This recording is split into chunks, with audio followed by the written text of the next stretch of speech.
ঋতুবরণ কবিতা থেকে একটা MCQ common চাও? তাহলে প্রশ্ন বলছি শোনো।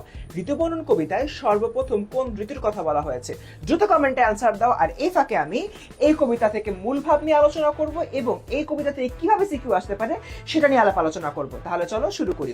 ঋতুবরণ এই কবিতাটি লিখেছেন কবি আলাওল এবং এই কবিতার শুরু থেকে শেষ পর্যন্ত তিনি বাংলাদেশের যে 6টা ঋতু রয়েছে, গ্রীষ্ম, বর্ষা, শরৎ, হেমন্ত, শীত, বসন্ত, এগুলো নিয়ে আলাপ আলোচনা করেন।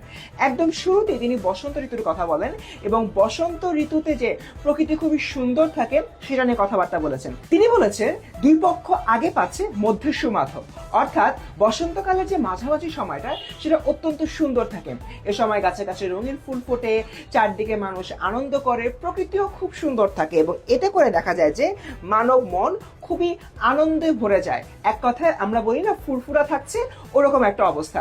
এরকম একটা জায়গা থেকে পরবর্তীতে চলে আসে গ্রীষ্মকালের কথা, কিন্তু গ্রীষ্মকালে থাকে প্রচন্ড গরম এবং এই গরমে দেখা যায় যে অনেক সময় আমরা ভালোভাবে নিজেদের যে সময়গুলো রয়েছে সময়গুলো যাপন করতে পারি না। এই গ্রীষ্মকালের পরবর্তী সময়তে এখানে বলেছেন বর্ষার কথা। বর্ষার কথা বলতে গিয়ে তিনি বলেছেন চারদিকে প্রচুর বৃষ্টিপাত হয় এবং বৃষ্টির সময় ব্যাঙ ডাকে এবং এই ব্যাঙের আওয়াজ যখন শোনা যায় তখন বোঝা যায় যে প্রকৃতিতে আসলে বর্ষা চলে আসছে এবং এক একটা ঋতুর এক এক রকমের বৈচিত্র্য আমরা এখানে দেখতে পাই। গ্রীষ্ম বর্ষা গেল, এরপরে তিনি কথা বলেছেন শরৎ নিয়ে। তিনি বলেছেন শারদ আইলো, চারদিকে শরৎ চলে আসছে, কাশফুল ফুটছে, প্রকৃতি খুব স্নিগ্ধ হয়ে উঠছে, নির্মল বাতাস রয়েছে, আকাশ পরিষ্কার রয়েছে এবং এই শরতের প্রত্যাবর্তনের মধ্য দিয়ে আকাশ অনেক পরিষ্কার থাকে এবং মানুষের মনও অনেক আনন্দে ভরে যায়।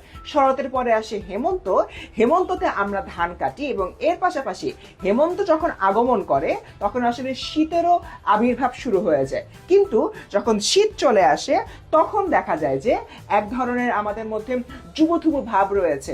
শীতের প্রভাবে চারদিক একটু জরাজীর্ণ হয়ে যায়। শুধুমাত্র তাই নয়, শীতের ত্রাসে সূর্য বা রবি আড়ালে লুকিয়ে পড়ে এবং এই সম্পূর্ণ কবিতার মধ্যে কবি একটা জিনিস দেখিয়েছেন যে প্রত্যেকটা ঋতুর মধ্যকার একটা সম্পর্ক রয়েছে। যেরকম বসন্তের পরে গ্রীষ্ম আসছে, এরপর বর্ষা, এরপর শরৎ, এরপর হেমন্ত, এরপর শীত।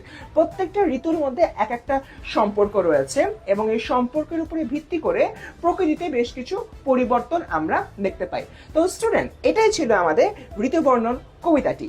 এই কবিতা থেকে প্রথমে যে এমসিকিউটি দিয়েছিলাম তোমরা সবাই উত্তর করেছো? উত্তর না করলে এখনই কমেন্টে যে উত্তর করে ফেলো এবং আজকের এই ভিডিওটা যদি ভালো লাগে ভিডিওটি সেভ করে রাখো আর পরে কোন টপিক চাও সেটিও জানিয়ে দাও কমেন্ট সেকশনে।